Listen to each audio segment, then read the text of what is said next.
year. I know the start of 2021 has not been the new start or the improvement in life that many of us had hoped for.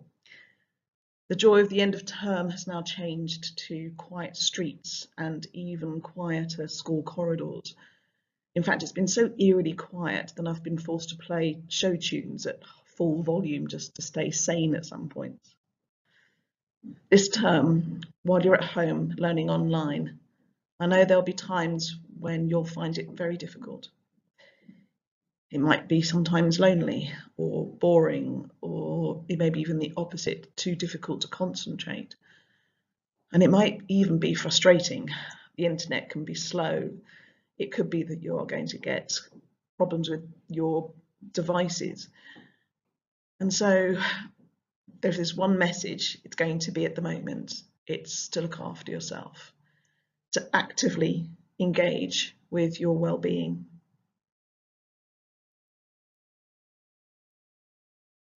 Now, I hope already that you know the 5 best ways to help yourself, to turn to any difficult times in which you need to find something to be positive. So in other words, these are ways that, for example, if you feel lonely, how to reach out and connect or to make with friends. Those times when you do feel frustrated, how you can be active or give or simply take notice of yourself. These are really good and quite simple ways where you can solve the problems that you come up against. Now, they are also about what you can do for yourself. No one else can do this for you. It's about your way to find well-being. Now, this week, I want to focus on one that is particularly important to me, and that's to connect. Now, we are living in times when it's incredibly easy to communicate, from emails to texts to social media. Yesterday evening, I watched in real time the events that were taking place in Washington, and I was able to discuss my thoughts with my cousins who were living in the States. And it all happened in real time. But in reality, I don't know how well I was truly connected. So I was looking in my office at this box that I keep. And in here, I keep the things that I want to remember. Everything from thank you cards to funny postcards that I was sent by friends, to Christmas cards. I've even gotten here just a sort of a thinking of you card, a birthday card that was created with just, photographs on, etc., etc. These are the things, this box contains these memories. And in my loft, I have boxes of letters that I wrote to my mother, and then in turn the one that she wrote to me when I lived in Botswana.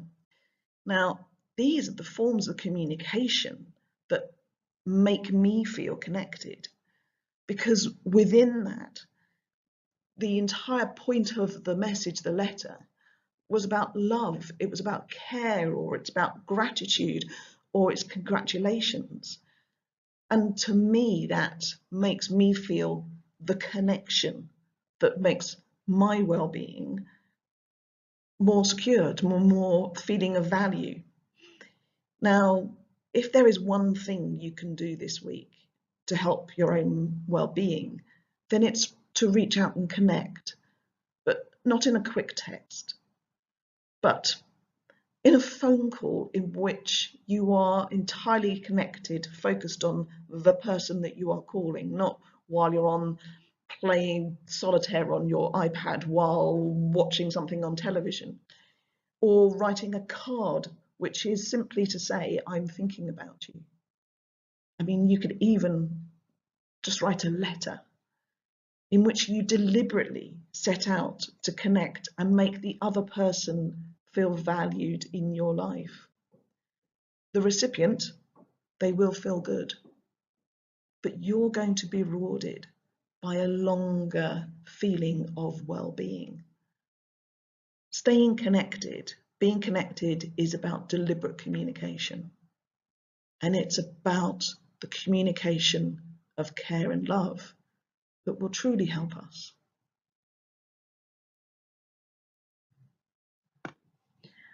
And now I just want to give a quick message to the girls in year 11 and year 13. Girls, I'm so incredibly sorry that you've been given a message that your exams will not take place this summer, but that you haven't been told what the clear alternative is going to be. I'm really sorry that's happened, and I can imagine how destabilizing that is. I'm writing a letter to your parents today, and I'm going to give the analogy that it's a bit like a trapeze artist, those people that fly through the air and get caught on those beams. And I can't imagine what it's like that if you're flying through the air thinking you know that you're going to get caught, and then someone takes that net away from you.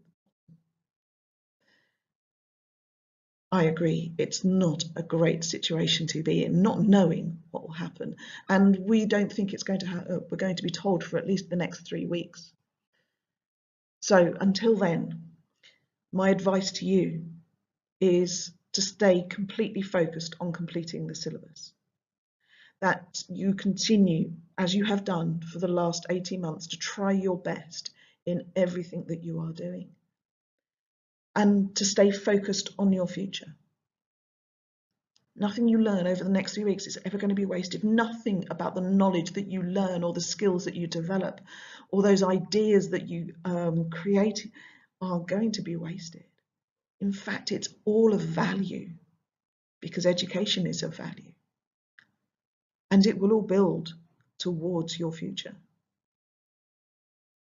Take care of yourselves, girls, but stay focused on what your ultimate goal is and where it is that you want to go to next.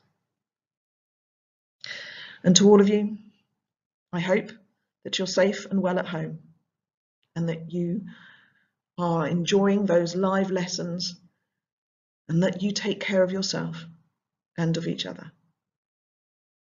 Bye.